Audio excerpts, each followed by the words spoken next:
In today's video, I want to talk about cymbals. First, we'll talk about these cymbals that I have right here. I've been proudly using Sabian cymbals for 15 years now. And one of the things I want to show to you is when you're selecting cymbals, and when we're talking about these cymbals right here as well, this is a 17-inch thin crash. But what I want to show you is all of the cymbals that I'm using will have a little bit of this to them. So they'll all have a little bit of flex and a little bit of bend. And for me, that does two things. Number one is that when it has a little bit of flex and a little bit of bend to it, that I find that number one, the stick has a little bit more, it has a little bit more playability going into the cymbal. So if you have a really thick cymbal and you hit it with a piece of a wooden stick, it's going to feel more like you're just hitting a chunk of metal. But with this, and it has a little bit of bend, I can play into that cymbal a little bit more and has a really nice feel about it.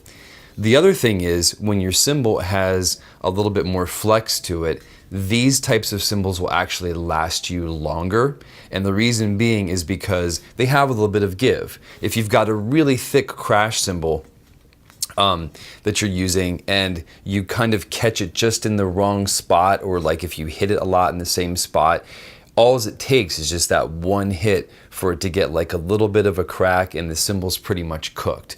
But because these cymbals have a give to them, the stick will kind of sink into it a little bit more. And I also find that when the cymbals have a little bit of a give, they just sound in general a lot better because there's more playability to them. So what I'm going to do now, I guess I'll just put this one down, but just show you, even with this crash cymbal over here, you can see the bend and flex it has to it, okay? How about this guy? This is my 22-inch HHX Groove Ride. Same thing. This is a ride. Okay, a lot of times guys have, or girls have rides that are real thick because they want that pingy sound, which is fine. But I find with a cymbal like this, with the big old 22-inch ride, not only does it still give me a great ping sound, but also if I want to play my ride cymbal also as a crash and get a good warm washy tone with it, I can just take the shoulder of the stick, sink into the cymbal.